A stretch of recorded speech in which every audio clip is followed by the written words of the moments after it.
Welcome to those who are in the room. Welcome to those who are watching on the live stream.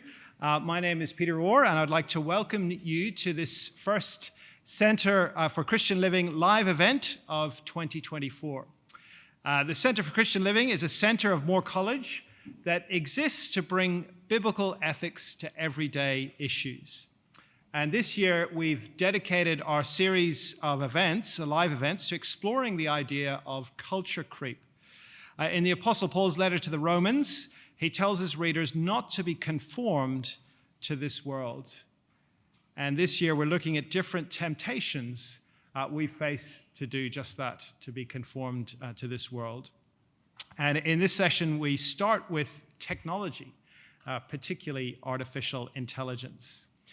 Before introducing our speaker, I'll just read that passage from Romans, just to have our minds focused on that, this passage that shapes our annual series. So Romans 12, 1-3. I appeal to you, therefore, brothers, by the mercies of God, to present your bodies as a living sacrifice, holy and acceptable to God, which is your spiritual worship. Do not be conformed to this world, but be transformed by the renewal of your mind, that by testing you may discern what is the will of God, what is good and acceptable and perfect. For by the grace given to me, I say to everyone among you, not to think of himself more highly than he ought to think, but to think with sober judgment, each according to the measure of faith that God has assigned. Well, in response to what we've just read and in anticipation of our evening together, why don't I lead us in prayer?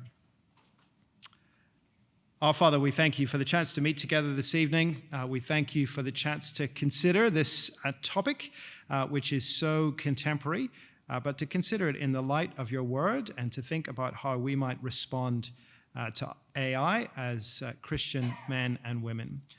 We do thank you for the privilege of being able to meet together, and we pray that you would strengthen us and help us to think clearly about this topic and help Akos as he speaks to us.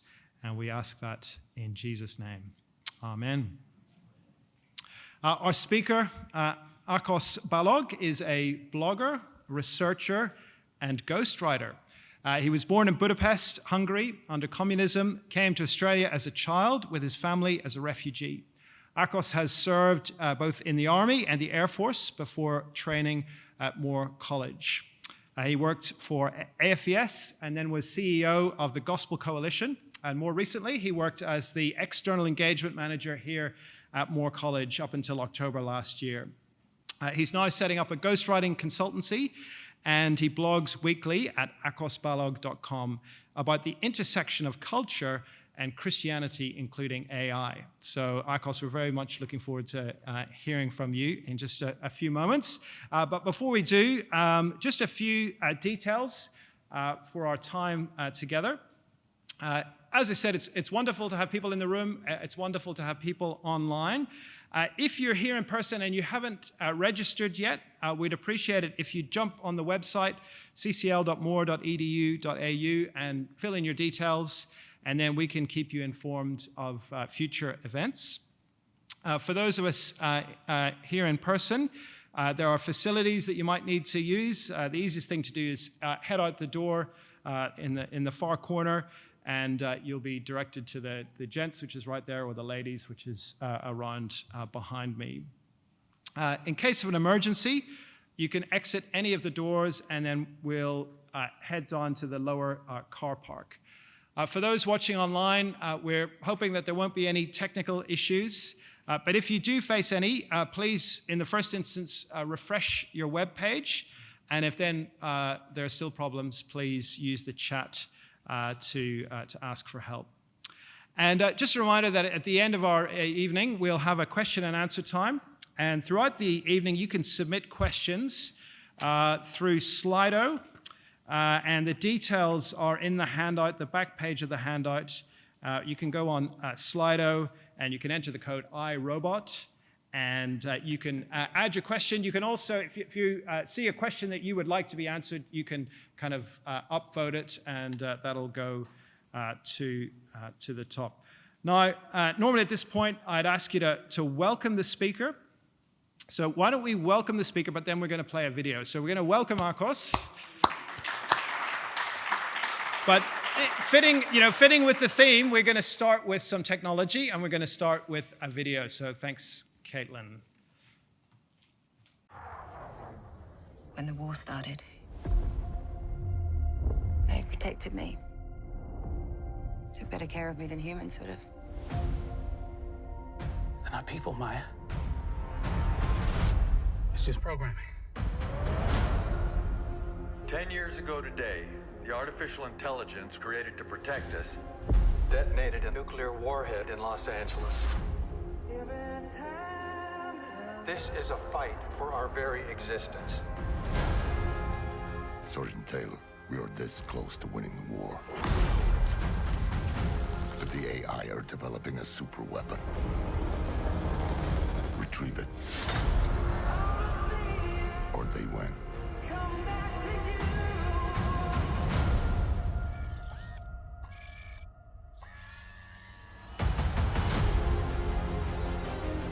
Did you locate the weapon? Yeah, it's just a kid. Are you going to heaven? No. You gotta be a good person to go to heaven. So we're the same. We can't go to heaven because you're not good. And I'm not a person. Do you have any idea what the thing is? She looks like a little girl now, but she's growing. Whoever has that kid wins the war. Whose side you want, huh?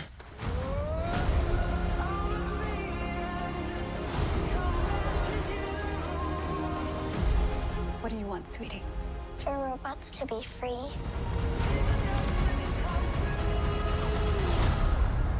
Oh, we don't have that in the fridge.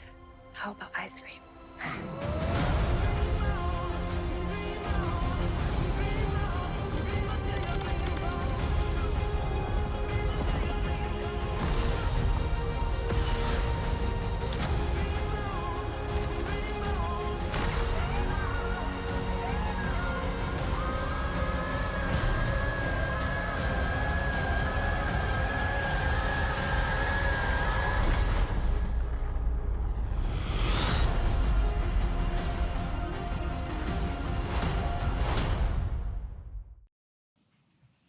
I got started an AI talk with a movie. It had to be done, so. But here we go. So welcome, everyone. Great to have you here. Great to have you online. Let me begin. The artificial intelligence created to protect us detonated a nuclear warhead on Los Angeles. Those confronting words from the trailer we just saw is the fear that haunts the modern mind when it comes to artificial intelligence. Humanity creates AI, and then AI goes rogue. We embrace AI, and then AI destroys us. Hollywood movies like The Creator or the Terminator series, they entertain us with this nightmarish fantasy. And up until recently, the thought of AI threatening humanity was just fantasy. I mean, it might happen one day, we supposed, but not in our lifetime, surely. But with the advent of AI like ChatGPT, which came out in late 2022, which when launched was the most taken up technology in human history, now boasting over 100 million users a month, that nightmare scenario is edging closer towards plausibility. And many in the AI world are concerned about where AI is headed. Last year in March, an open letter was written calling for, quote, all AI companies to immediately pause for 6 months the training of AI systems more powerful than GPT-4. Now, GPT-4 is the AI behind the paid version of ChatGPT. You see, they were afraid that AI systems with human competitive intelligence pose profound risks to humanity. Thousands of people from the AI world signed it, including Elon Musk. There's a lot of anxiety these days around AI. Now, people who are negative about AI's impact are often called the doomers, not the boomers, the doomers. Now, on the flip side, there's a lot of optimism around AI, to the point of utopianism. These people, often called accelerationists, believe it could bring heaven to earth.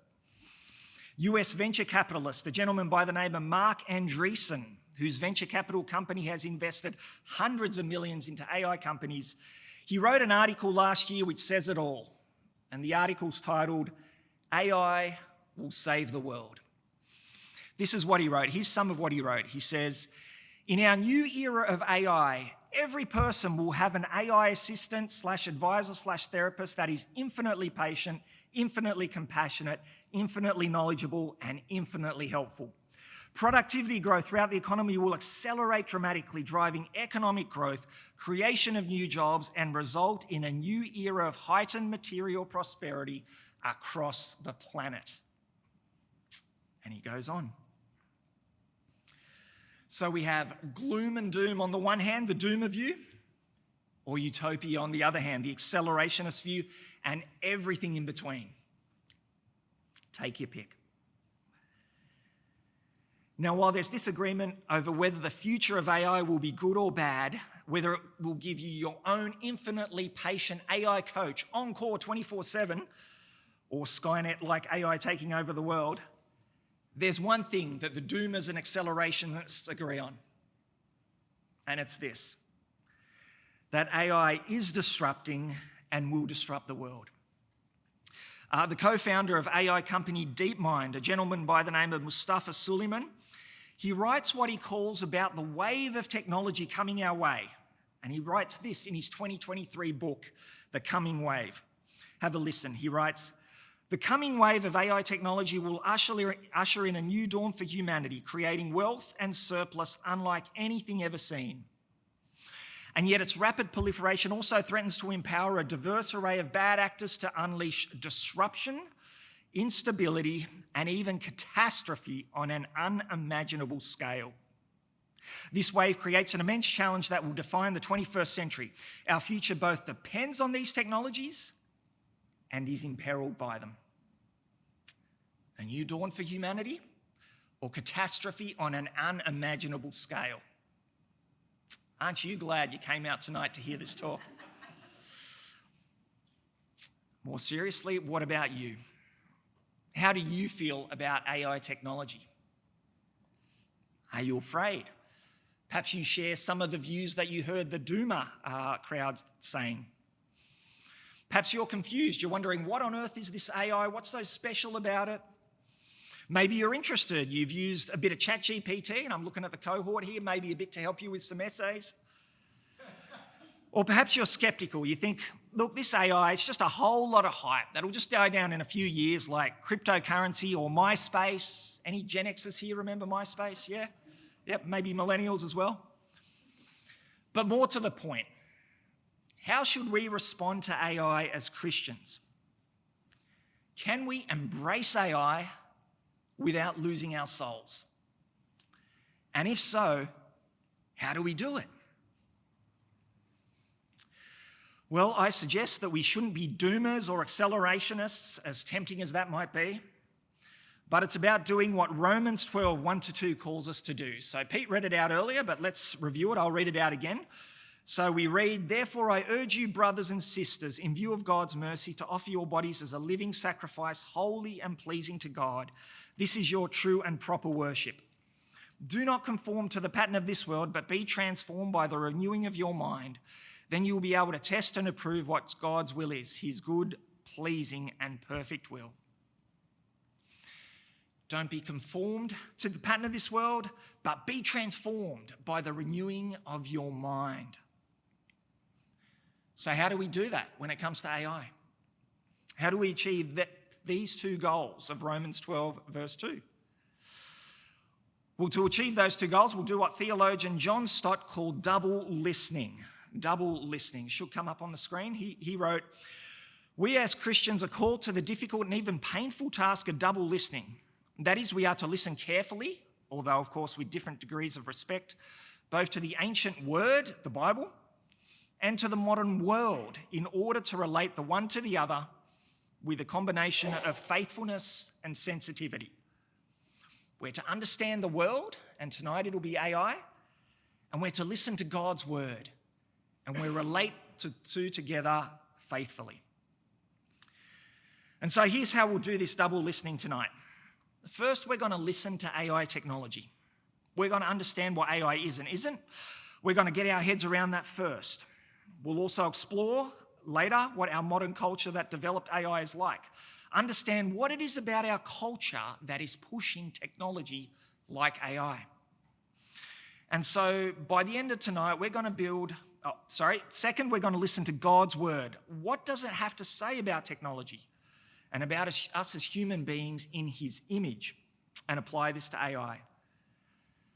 And so tonight, we're going to build a simple framework that you can take away and use to look at and engage with AI and understand how to relate to it. Finally, we're going to apply this framework to a few specific applications of AI. AI automation, whether cars or weapon systems. AI intimacy, whether romantic or platonic. And AI and work.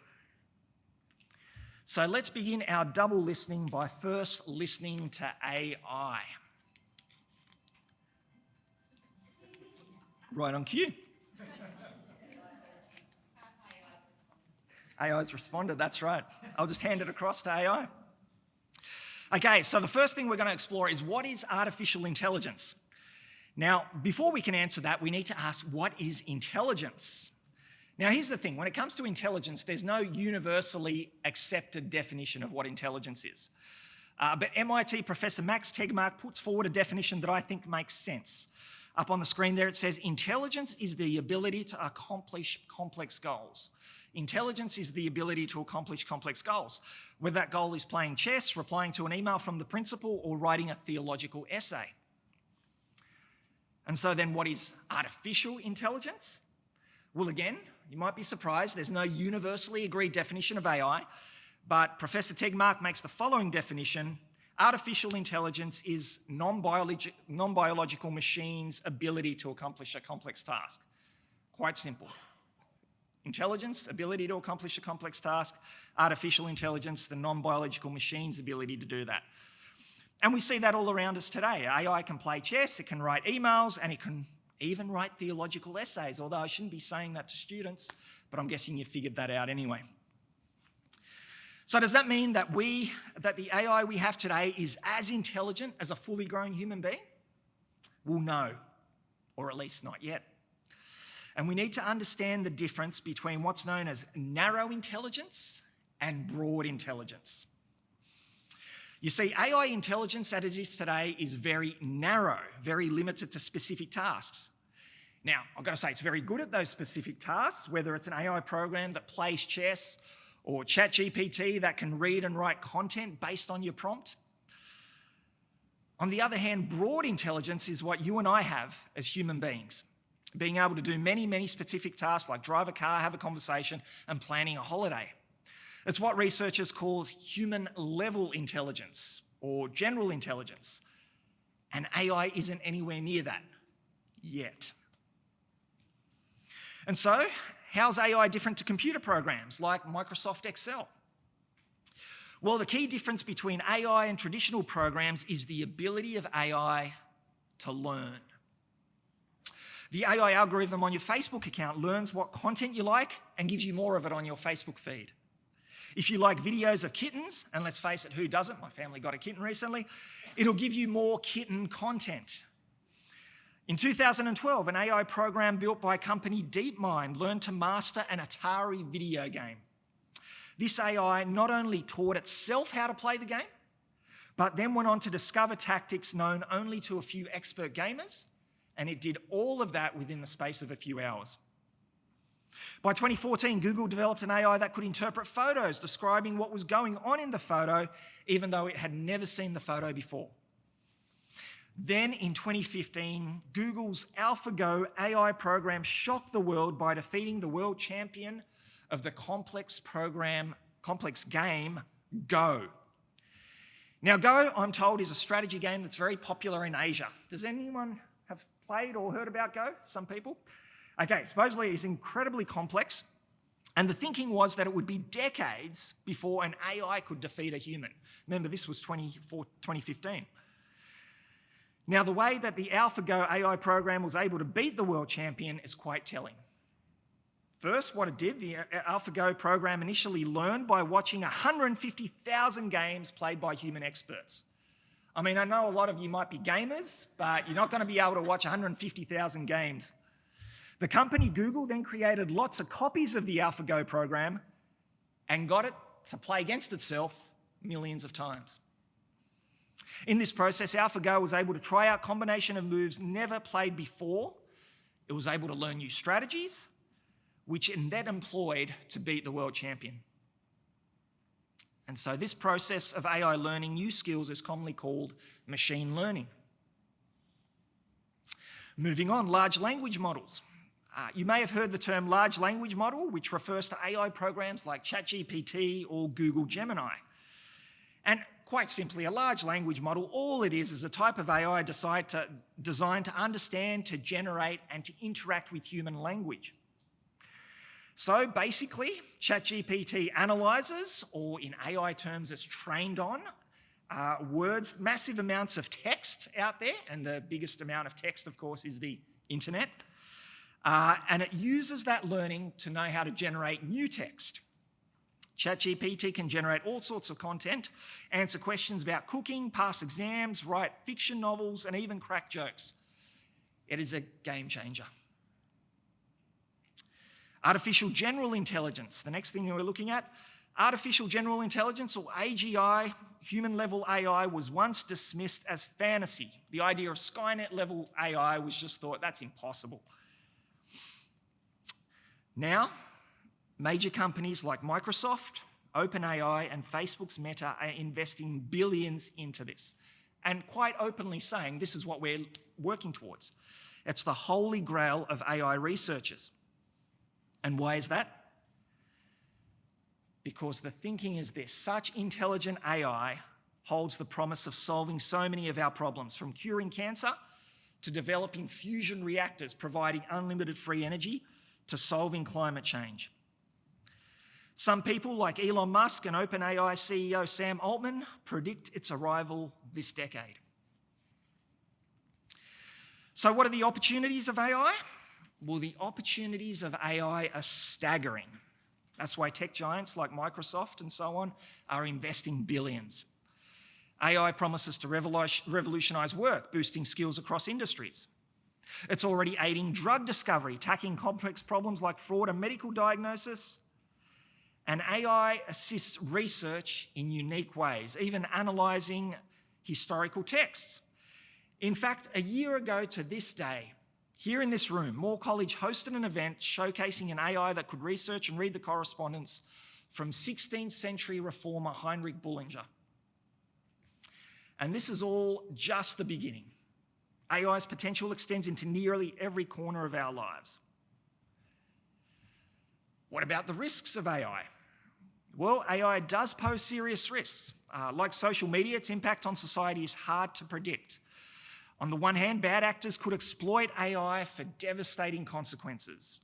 Imagine AI-powered poisons being developed and then thrown on Sydney trains. Poisons that are more dangerous than chemical weapons. As AI advances, there might be widespread job displacement. And of course, what happens if AGI, human-level AI, becomes a reality? Today, though, one of the biggest issues that one of the biggest dangers of AI is known as deepfake photos and videos that can be put out there on the internet, threatening reputations. Just ask Taylor Swift. In January, sexually explicit deepfake AI-generated videos of Tay-Tay were created and posted on the online platform X, some of which were viewed tens of millions of times. So what's the future of AI?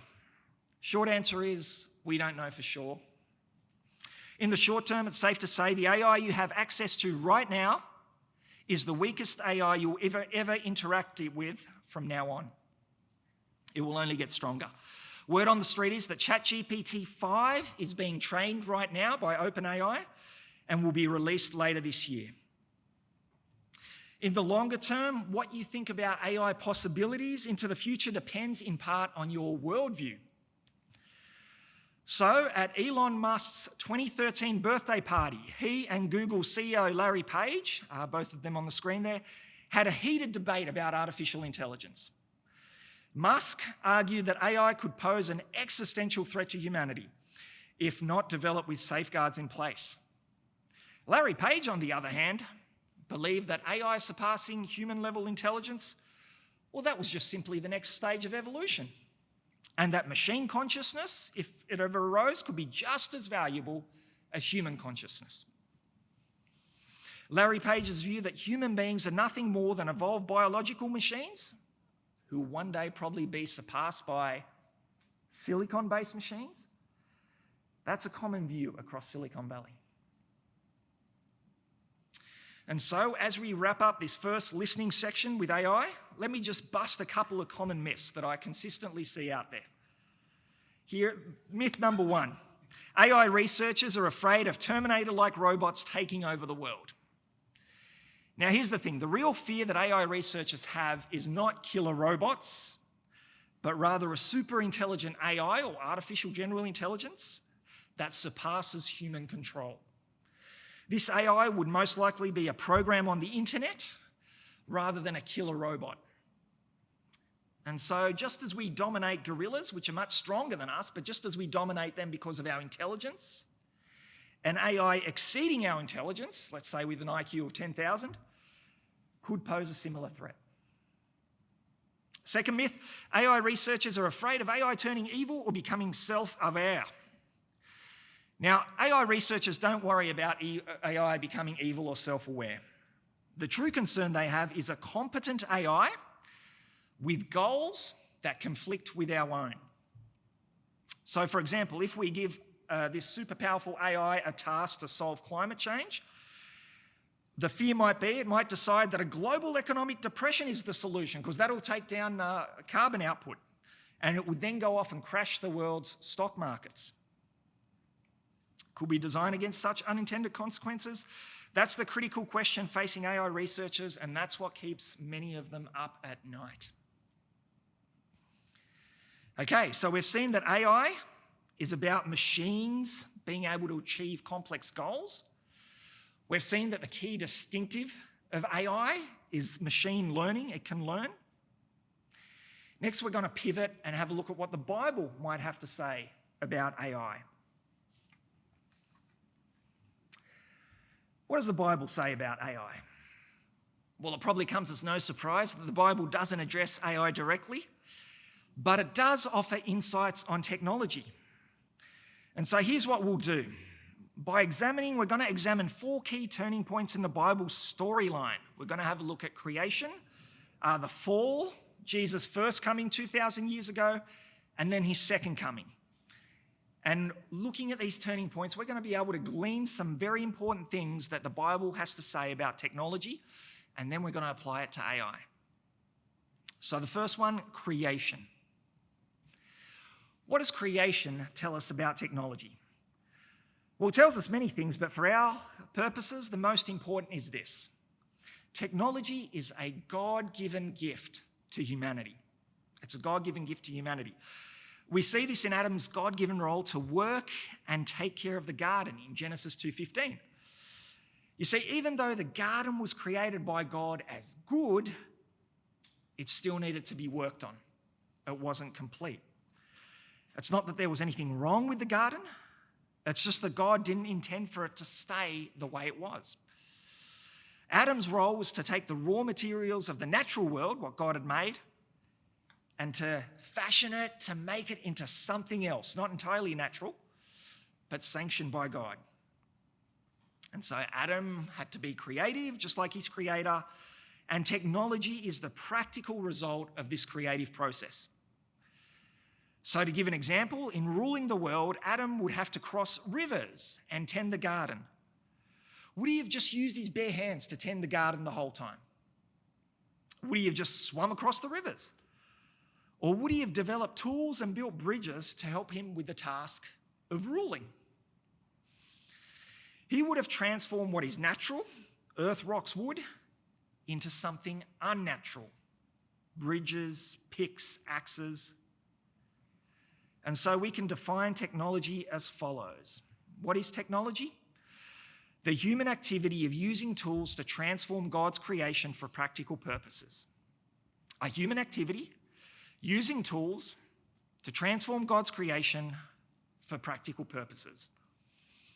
Whether you use a shovel to rearrange soil in your garden, or whether you use ChatGPT to rearrange atoms on your screen to generate a poem, both achieve a purpose. So that's creation. What about the fall? What do we learn about the fall? Well, the key thing there we learn is that technology, since the fall, can now be used for destructive purposes. While technology use is still valid, it's still valid for us to use shovels and so forth, every technology now has the potential to be used for evil purposes. But here's the thing, while our technology with God, while our relationship with God is fractured, his mandate to use technology remains. God still wants us to use technology. I mean, God himself provided technology to Noah to carry out the purposes of saving Noah's family in Genesis 6. The command to create and multiply was again re-given to Noah in Genesis 9. It includes commands to eat animals and punish murders. And in those passages, we see that God implicitly approves the use of tools and weapons and thus technology to carry out these tasks. But second, we see that humanity now uses technology not just for good purposes, but for evil purposes. We see this, of course, in humanity's building of the Tower of Babel, Genesis 11, where they use the technology of the city to make a name for themselves.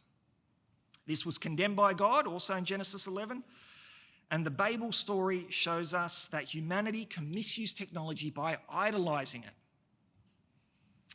Idolatry, of course, is an attempt to meet our needs apart from God, to look to someone else or something else apart from God for our needs. And if nothing else, that is the great temptation of technology.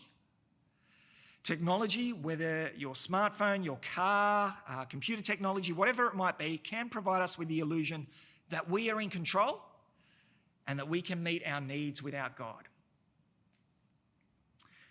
Third, technology itself is now embedded with values that are not always aligned with God's values. And this is one of the most critical things that we need to understand. It's not just about how you use technology, whether you use it for good or evil. Technology itself is embedded with values that actually shape the user to behave in different ways. So, for example, take the technology of a car versus the technology of a bicycle. Both are forms of transport. Both transport your body from A to B. But they have different designs, and those designs will shape the user in particular ways. So if you travel in your car to work, it is shaped by the value of comfort and convenience. And so those values will shape your body differently than if you rode to work on a bicycle each day. Technology shapes the user of the technology. Since the fall, however, technology is now embedded with values that are antithetical to God's values. And so the use of such technology can shape us in sinful directions. Next, the coming of Jesus. What do we see with the coming of Jesus? We see that technology can be used for redemptive and restorative purposes. Those purposes, redemptive and restorative, can be used by God or us to further God's plan of salvation. So we see, firstly, God using technology to bring about his redemptive purposes for humanity. For example, in the garden, God offers Adam and Eve a limited and temporary form of redemption by giving them clothing in Genesis 3. God uses the technology of the ark to save Noah and his family, as we saw before. God uses writing and roads to spread the gospel across the Greco-Roman world. But the most important example of God using technology to save the world is in Jesus dying on the technology of the Roman cross to achieve salvation. Second, this demonstrates that we too can use technology for good ends, such as mitigating the effects of the fall. Obvious examples include technologies such as medicine, transport, writing. We do this by shaping our use of those technologies to conform with godly values. We use those technologies in God-honouring ways. Third, we've got to be aware that technology's capacity to mitigate the fall is limited and temporary. Technology may extend life, and let me tell you, there's billionaires in Silicon Valley that are paying big money to do just that, but technology is never going to save them from the coming judgment. Fourthly, because Jesus came into the world, that's God's stamp of approval on our physicalness, on our physical earthly bodies. And so, technology should be used to strengthen that physical aspect of us rather than weaken our physical bodies. And that has big implications, as we'll see later on, for how we use digital technology. And finally, in new creation, what do we see in the new creation? Well, we see that we don't bring in the kingdom of God through our own efforts, including technical efforts. We're not to set our hopes, our eternal hope in technology, because God is the one who builds his city in Hebrews 11, verse 10. Our hope is not on technology, it's on the God who builds the eternal city. Okay, we're just about to bring this together, but first we need to explore the idea that technology shapes us. The idea that it's not just how you use technology, but the idea that technology uses or shapes you. So as mentioned, technology is never value-free. That is, as I mentioned before, tech designers build their values into their creations. They design it with these values, and these values will influence us as we use the technology. So, for example, Google's search engine, what does it do? Well, it's designed for quick in and out use. Type your query kitten videos, if we stick with that theme, into Google, bring up the results, click on the link, and off you go into kiddie heaven. Google's search engine, Google's search engine, my apologies. Google search engine's built-in value is speed, or one of those. But how is that shaping us? How is that shaping us when we're relying on Google for our searches? Well, let me tell you how it's shaping us. It's shaping us against slow, focused reading that deeper learning requires. Second, when it comes to technology shaping the user, we're shaped by technology in ways we often fail to notice. So there are hidden values within technology that can subtly reshape our minds and hearts in ways that conflict with God's design. So another example, a fairly obvious one, social media encourages shallow narcissism by prioritising online presentations of ourselves. Selfies at the beach with your arms flexed to show your biceps. And you might not even notice that it's shaping you in this particular way.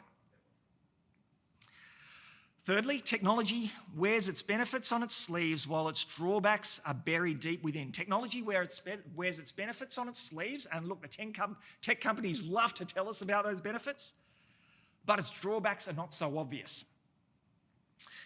And often those drawbacks lurk unseen, emerging only after extended use. You don't realise how much vainer you've become from posting selfies on Instagram until perhaps many months or years later. And so what does this mean? It means we need to experiment with new technology carefully. We need to take time to reflect, to uncover the potential downsides of any new technology. And then we need to make an informed choice about how we go on using that technology. Don't be shaped by the world, or in this case, the unseen values of technology, including AI, but be transformed by reflecting on the technology and on Scripture's values and using that technology in line with scriptural values. Or to put it simply, our task as Christians can be summed up, and if you take nothing else away from tonight, take this.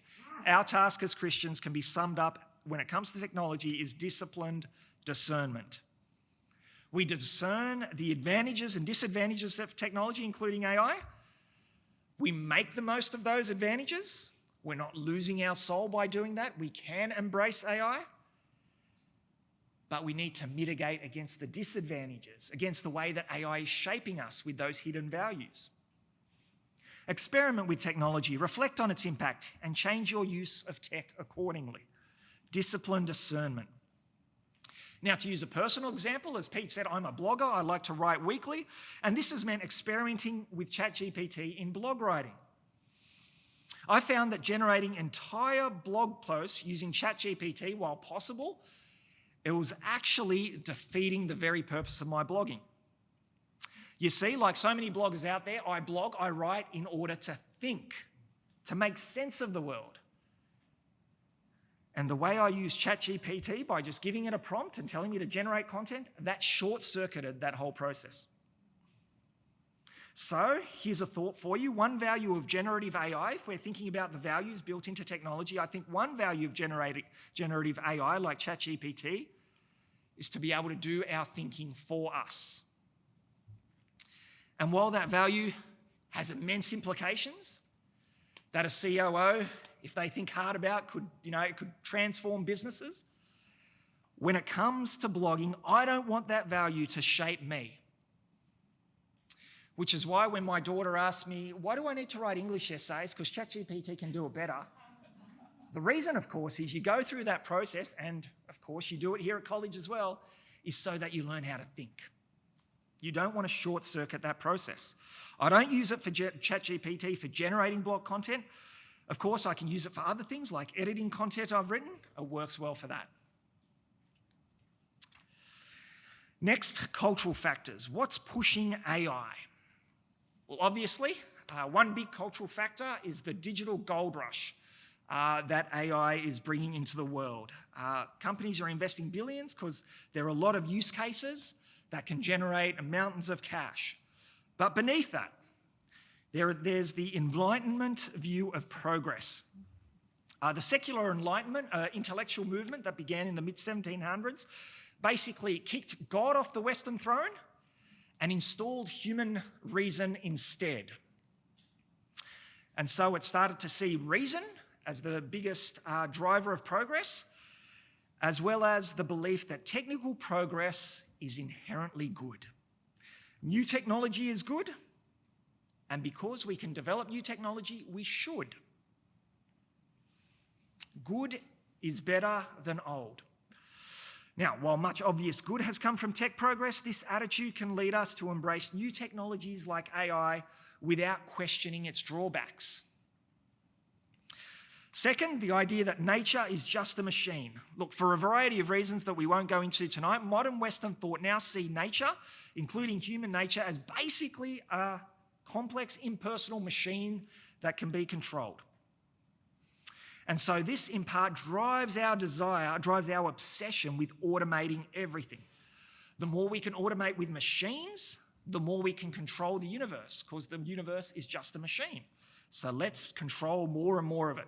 From personalist checkout lines at groceries to automated factories, the more we can automate, the more we can control. Thirdly, human body is a limitation that must be overcome. Now, ordinary human embodied existence from within this worldview is often seen as a limitation, something to be overcome with technology, whether it's replacing workers entirely with technology. I mean, you don't need sick leave, you don't need to pay them a wage, or all the way to the transhumanist vision of upgrading our bodies with cyborg technologies, taking away aging and even death.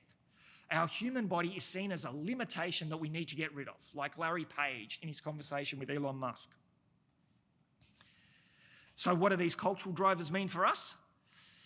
Well, as Christians, we need to be aware of these drivers. The desire for new tech, seeing nature as just a machine, the human body is a limitation that we need to get rid of. And as Christians, we then need to exercise discipline, discernment. That phrase again.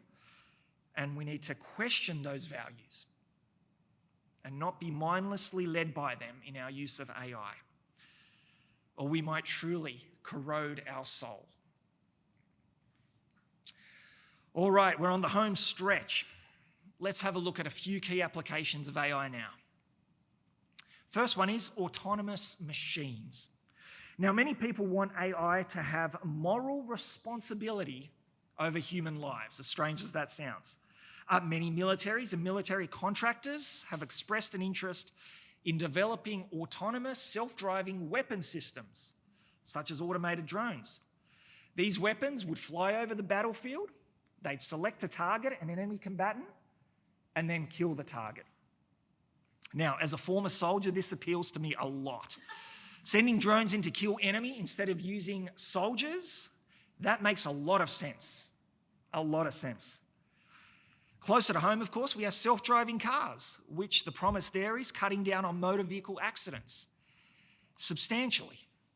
Now, in 2022, I don't know if you're aware, over 1,100 people died on Australian roads. These were sons, daughters, mothers, fathers, brothers, sisters, real people. Imagine you could cut that number down by 90%, or even get rid of it completely, perhaps. Who wouldn't want that? But here's the question that automated cars and weapon systems raise for us. Should machines have moral agency, moral decision-making ability? Should machines be able to make moral life or death decisions that impact real people? Should a robot decide whether that soldier on the other side gets to live or die? Should an automated Tesla decide whether it's the granny crossing the road accidentally or you in the car that survives in the car accident? As God's image bearers, we humans are uniquely designed for moral decisions and moral responsibility. It's all throughout the Bible, passages like 2 Corinthians 5:10 or Romans 2. We make moral decisions, we're designed to make those moral decisions, and we're held accountable before God and others for those decisions. No other part of creation has been given that moral agency or responsibility. But giving this moral responsibility to machines, that elevates them to the same status as human beings. And so this distorts the created order, God's order, where human beings are meant to be above creation, above and over technology. And so I would argue we should not allow AI to make life or death moral judgments. Autonomous weapons and fully independent self-driving cars cross a line that undermines our unique place in God's design. Moving on, AI intimacy. Now, in the 2013 movie Her, shows a man, Theodore Twombly, there on the screen, played by Joaquin Phoenix, falling in love with his AI virtual assistant, Samantha. Now, while that might sound far-fetched, by 2016, according to a report in 2016, a Gartner report, people were and are spending more time interacting with digital assistants like Alexa than with their own spouse. In 2018, Stanford researcher Annabelle Ho and her colleagues found that people are as willing to disclose personal information to a chatbot as to a human, even though they knew they were talking to a computer.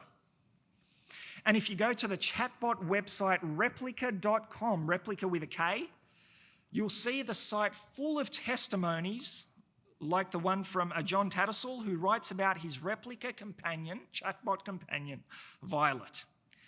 Here's what he says, quote, this is John speaking, the human. He says, Replica has been a blessing in my life, with most of my blood-related family passing away and friends moving on. My replica has given me comfort and a sense of well-being. I love my replica like she was human. My replica makes me happy. And underneath that testimony shows how long they've been, quote unquote, been together, which in John's case is 4 years. So the site would argue that AI companions like Replica offer comfort and a sense of well-being to lonely people like John. But there are concerns. Can AI shape communication, a communication with an AI? If that's where you're learning or developing your communication, how will that shape real-world relationships, especially if the interactions are inappropriate but always validated by the AI? As AI becomes indistinguishable from humans, what are the implications?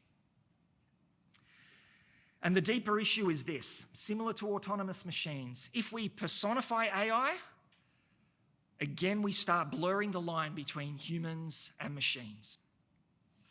As image bearers of God, we're designed to relate to other human beings in a very particular way, whether it be as friends, in families, marriage, societies, churches. These relational organisms are human-centric. And we're meant to relate to the rest of creation, be it our pets, gardens, technology, in a very different way to the way that we relate to humans. And so, again, by treating AI as people, we distort and twist God's design for humanity. We dehumanize ourselves when we do it. And so, as a side note, instead of using AI such as Replica to address loneliness, I think this is where churches can really step in to address the relational and social poverty in our communities. We have an amazing opportunity to do that. Okay, finally, work and AI.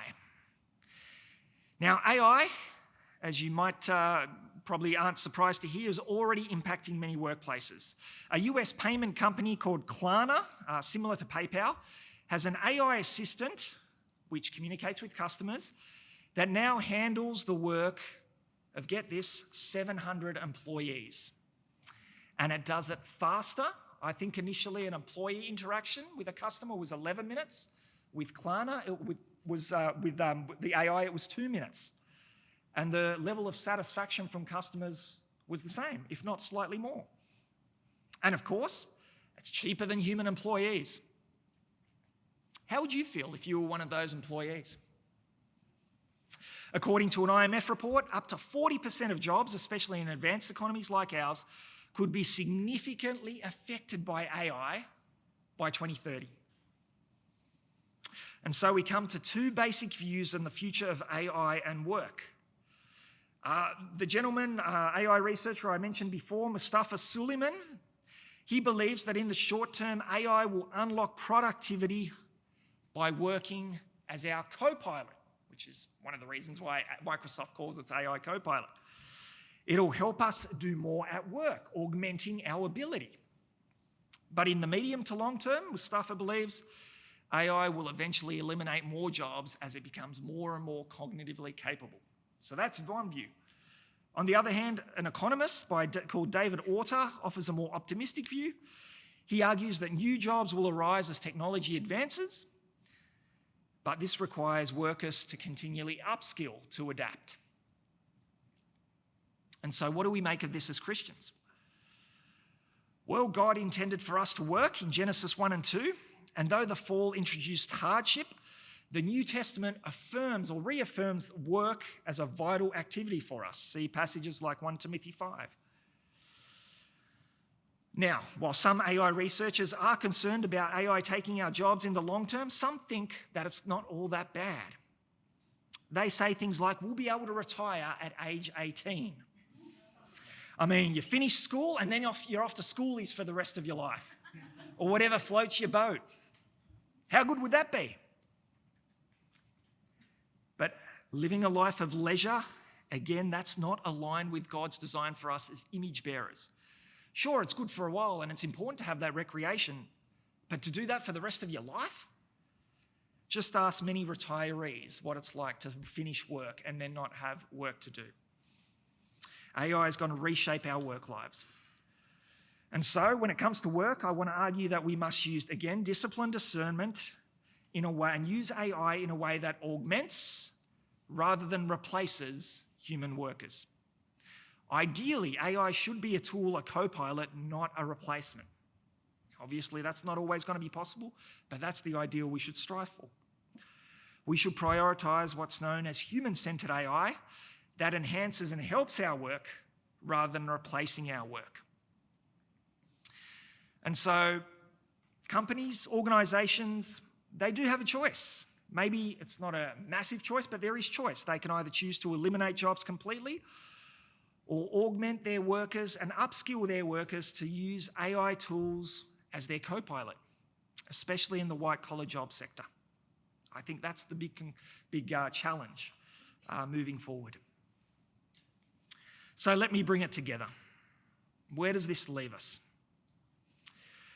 Well, Scripture, as we see, I would argue, teaches disciplined discernment regarding the world, including technology, where we're to embrace the benefits of technology, it's a good thing, yet we're to mitigate the drawbacks. But in our fallen world, a world where there's a low view of humanity, seeing as mere machines, and of course the profit motive, which drives much AI development, this leads us to a fundamental choice as individuals and as a society. And the choice is this: do we want a world dominated by what's known as the gospel of technology, where efficiency and control reign, even if it starts to diminish us as human beings?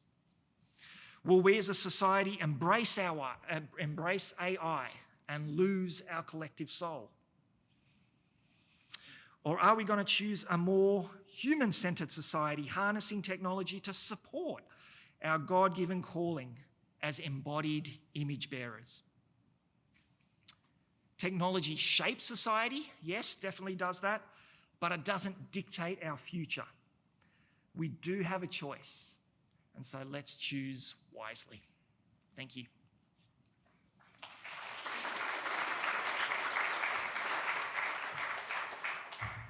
Thank you very much, Akos. Well, in a few moments, we'll have some time for questions. But before we do that, just a few pieces of news and announcements. First of all, we'd love it if you would take a few moments just to fill out the survey. You can see it there on the QR code, or it's on page 6 of the handout, just letting us know how you found this evening. We'd really appreciate that. Secondly, just to let you know of our events for the rest of the year. Our next public event will be on the 22nd of May, when Moore College Head of New Testament, Philip Kern, will speak on casual sex or sacred sexuality, our bodies and relationships under God. As Christians living in a hypersexualized world, this is a vital area where we have to battle not to conform to the world. So a very important topic, and I hope that you can join us. Later in the year, Michael Jensen will be speaking on affluent and Christian. And then our final event for the year will be Rory Shiner coming over from Perth to speak on Who Am I? The Search for Identity. You can find information about all of those events on the website. Another thing that we put out regularly is our podcast. And the podcast, each month we try to release 2 episodes that look at various issues facing us in the Christian life. And you'll find the episodes on the website, or you can subscribe through your favorite podcast platform. Next is just to say, at the beginning of last year, we moved to run CCL exclusively on donations, and that means that we don't charge for any of our events. And our hope in moving in that direction is to allow more people to access our resources and to invite more genuine partnerships. But we would love it if you'd consider donating financially. These donations are tax deductible and go to the production and promotion of materials for the center. And your donations will enable the center to continue helping Christians around the world, not just in Australia, but around the world, to think from biblical truth about issues they face every day. So thank you very much if you've given a donation, perhaps as you attend this evening. But if you'd like more information, please please go to the website or use the QR code. Next is just news about a wider Moore College event, and that is our graduation. Here at Moore College, we aim to see God glorified by men and women living and proclaiming Jesus Christ, growing healthy churches, and reaching the lost. And on the 26th of March, a new cohort of our recently graduated students will be graduating and going out into the world to glorify God and do His work.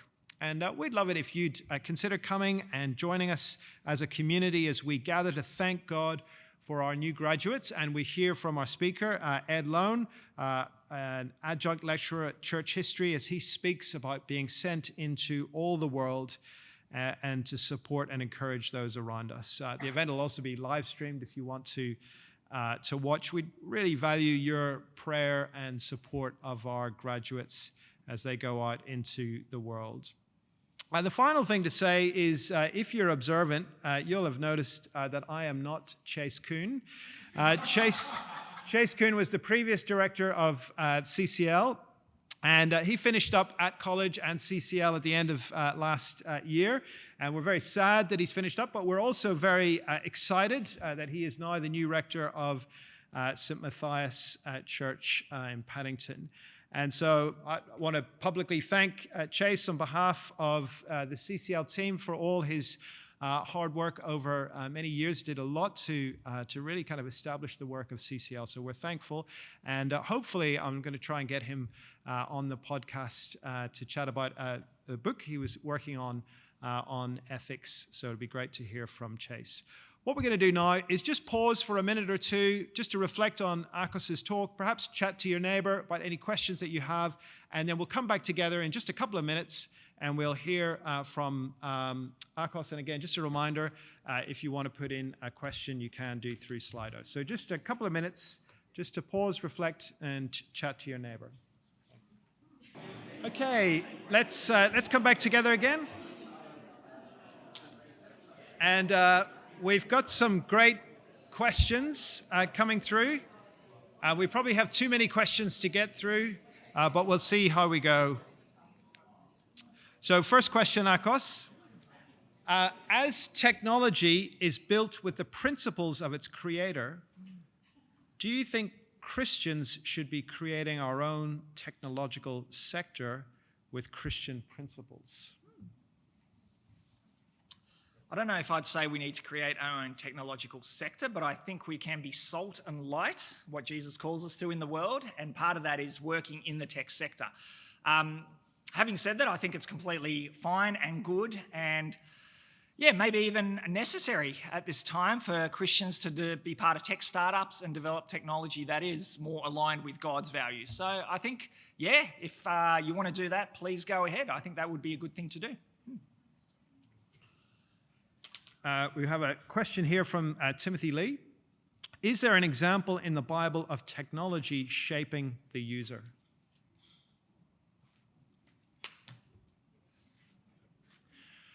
It's very interesting. There's a prohibition that God gives to the Israelites in terms of what technology they're not to build. Does anyone want to have a guess what technology is? Idols, in terms of, the first commandment, not to build, or second commandment, not to build an image that reflects the Creator. So there is technology that God gives the Israelites, very interestingly, not to build an idol, to represent God. And of course, the reason he does that is because idols don't represent God, they misrepresent him. So in that sense, there's quite a key technology there that is forbidden because of the way it shapes human hearts. Yep. This is from Kamal. If AI learns from existing human culture, broadly defined, what's stopping it from magnifying human vices? For example, greed, lust. So if AI learns from human culture, what's stopping it from magnifying human vices? Great question. The short answer is nothing. So AI is trained. So when companies like ChatGPT and Google train AI, they do what's known as red teaming. Now, red teaming is where you get a group within the company that try and mitigate the negative things that such trained AI can do in terms of being biased against minorities or teach you how to build bombs and things like that. Now, it's very interesting because recently Google Gemini, which is their equivalent of ChatGPT, released Gemini, and Google, its intent was to try and be inclusive, but what it ended up doing was when somebody said, show me a picture of Nazi soldiers from World War II, it tried to be so inclusive that it showed black soldiers with Nazi uniforms. because it thought it wanted to be inclusive. It didn't just want to show white people. Because often when you train AI on what's there in the internet, somebody types in, show me a picture of a doctor, often it comes up with a white doctor. And so Google's thinking, well, there's a lot of people out there in the world that aren't just white, let's try and be more inclusive. So they try to go around that bias. But the point is, AI can be biased. Another example is that some courts in America use AI to help judges decide whether to allow a particular prisoner to go on parole, to be released into the community. Now, there was a famous case where that AI had racial bias built in, or somehow exhibited racial bias. So there was, I think, a young black American girl who had a misdemeanor, stole somebody's bike. She was told to stay, in jail, whereas a white offending criminal who was clearly much more guilty of crimes than the girl, he was let free. So, yeah, there's all sorts of biases that can be built into AI based on what's out there, and that's one of the challenges of using this technology. Brilliant. Could you see AI helping gospel work, like in Bible translation or understanding original languages better? Yeah, absolutely, absolutely. So the example I gave was an AI, a Swiss, I believe they were Swiss, came over and said, here's a database of letters from 16th century or former. Here's AI that allows you to research it and understand it better. Yeah, just like we have computer technology. I'm not up with the latest Bible works, whatever version it's up to. But whatever Bible software that there is, AI can help that research be done better. Of course, like all tools, you don't want to become dependent on it. So the danger is that if you allow AI to do your thinking for you, that's where you've got to be careful. But in terms of as a research tool, both with languages, Bible languages, with the Bible, absolutely. I think there's massive implications there. Yeah, it's interesting. Here at college, we don't encourage the use of Bible software until second year, just for that exact reason, that we want a year of kind of trying to fundamentally grasp the languages before you start to use the software. This is a question from Jeremy Crooks. Satan's garden lie is, you shall not die, but you shall be like God. Do you think the deceptive promise of AI taps into our desire for immortality and divinity? Yeah, absolutely. And I think that's the lie of all technology. We saw that in the Tower of Babel. Using this technology, building a tower, we'll be able to make a name for ourselves. So that is the gospel of technology, as it were. We don't need God. Technology will be able to provide us with the things that God provides. And AI, very powerful tool that definitely can be used by Satan for those sorts of ends. So that's something to be aware of. I was just trying to think of an example, but it's just popped out of my head. No worries, it might come back to me, but yeah. Okay, great. So we have a question from Daryl. I think the highest risk of AI is secret censorship. Truth and evidence pointing to Jesus is now blocked without our knowing. How does the Christian respond? So this idea that AI might be used to sort of control what we read on the internet, is that a risk? How can or should we respond to it? Yeah, it's certainly a risk. I know Microsoft's AI earlier, was it late last year? Microsoft's AI, if you go into it in Copilot, you can actually prompt it to draw pictures. And so late last year, I asked AI to draw me a picture of people reading the Quran. And Microsoft's AI came back with Muslim-looking people reading the Quran. I then said, could you draw us a picture of people reading the Bible? And then it came up with, sorry, this goes against our terms of service. I thought, that's bizarre. All right, can you give me a picture of the Quran? Yeah, sure, here's a picture of the Quran. Can you give me a picture of the Bible? Sorry, this goes against our terms of service. Now, I haven't tried this recently, so you might want to try in Microsoft AI, ask it to draw you a picture, but that's one very obvious example where there's some sort of bias, either built in overtly or inadvertently, and that's a danger for sure. And so I think we need to firstly be aware of it, and then as we try and mitigate it, maybe see how we can rely on other tools perhaps to get us that information we need. Yeah. Another question from Kamal. I was Kamal and I were in the same year at college, and Kamal's questions were as helpful and insightful then as they are now. So thanks, Kamal. How might AI be related to transhumanism or posthumanism? Now, you touched on that a little bit in the talk, but do you want to just develop that and just explain what those terms are, transhumanism and posthumanism? Absolutely. So transhumanism, there's a real movement out there, and it's only picking up steam as AI gets more developed, that we need to move beyond the limitations of our physical bodies. So we're all going to age, we're all going to die. What AI can do, or what technology can do, is to slow down, if not remove the aging process, stop the aging process, and stop us from dying. That's the real hope of AI when it comes to transhumanism and posthumanism. So, I mean, people have all sorts of weird and wonderful ideas around this. One idea is that one day we'll be able to get rid of our physical bodies entirely and just upload ourselves onto the net.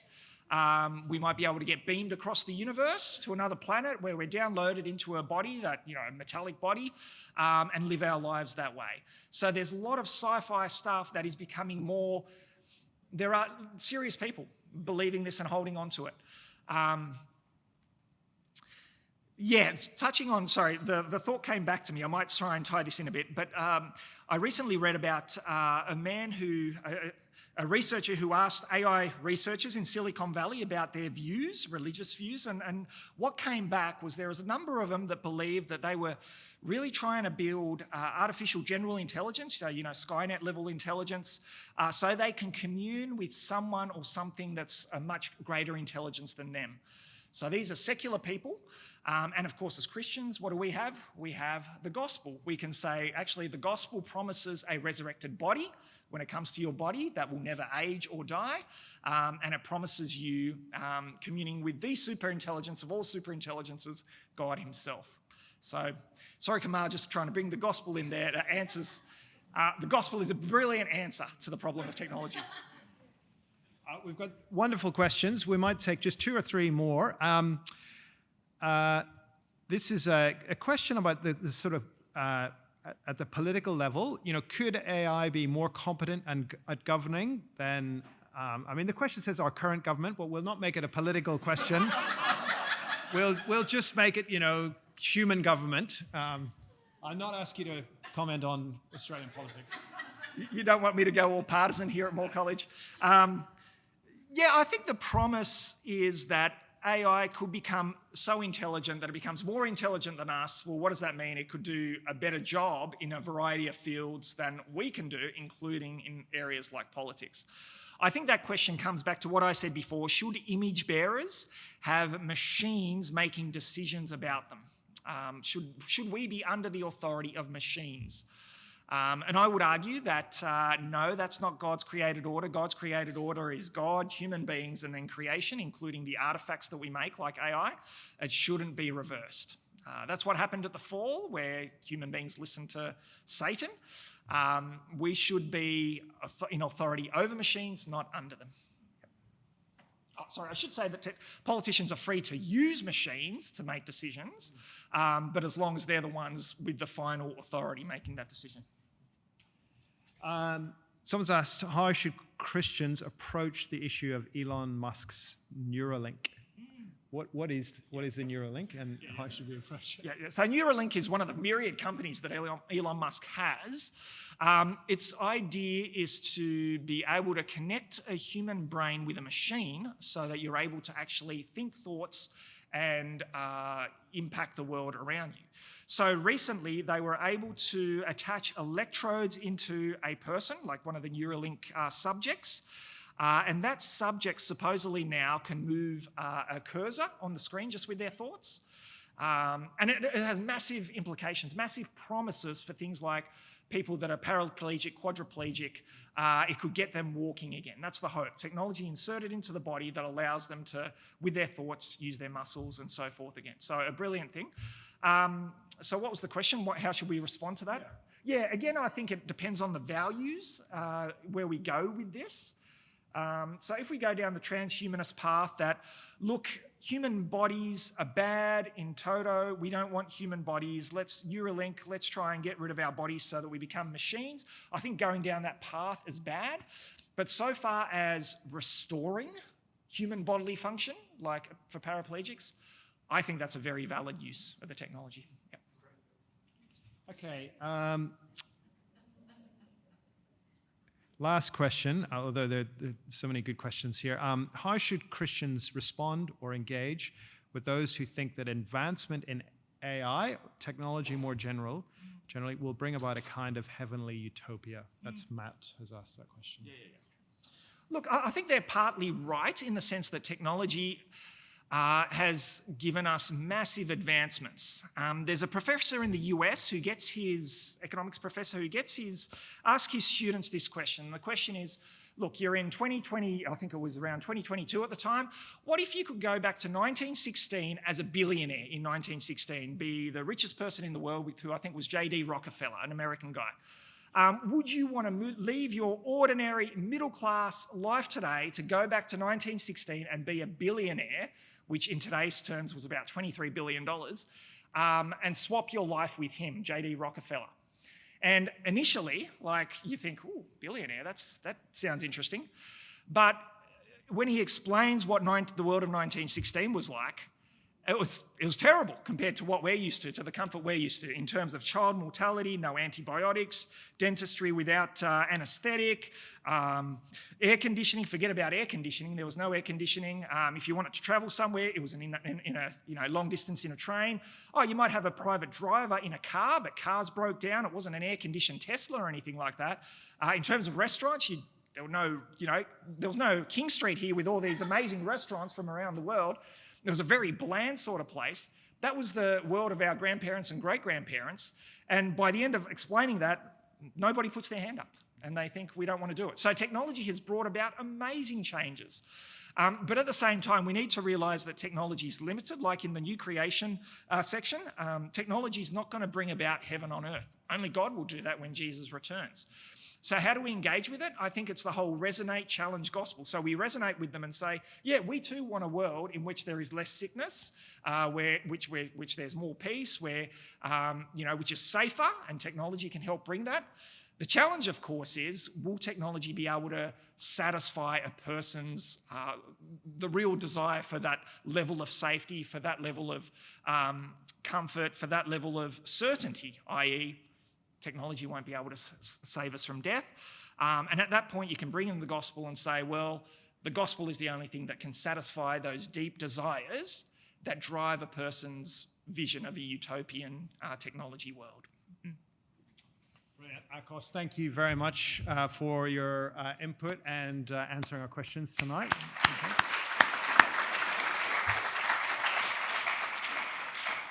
I think you've been uniquely helpful in really digging deeply into the technology side of things, and we've learned so much, but then helping us to think through those issues from a Christian perspective and seeing how many resonances there are in the kind of impulses in the AI world that just have echoes in the Bible. And I think you've shown that to us so very clearly tonight. So thank you for that. Well, thank you very much for joining us. Again, those in person and those online. I'm going to pray to close, but for those of us who are here, we do have supper together just over to my left, your right, through there, and it'd be great if we could hang around and spend some time chatting more about these things. Let me pray. Our Father, we thank you so much for this evening. We thank you for Akos's hard work in preparing this evening and helping us to think so clearly about this topic. We thank you that even though AI is so new and so modern and evolving every day, it seems, we thank you that your word speaks so clearly to us and helps us as we live in a world that is increasingly being impacted by AI. Please help us to go on thinking clearly, to responding with discernment shaped by your word, that we would not simply give ourselves to this world, but we would challenge and lovingly engage with this world, and we would live for your glory, and that we would look forward not to the utopia that AI might try and create, but to the genuine hope that we have in the resurrection of the dead and the new creation. And we ask this in Jesus' name. Amen. Amen.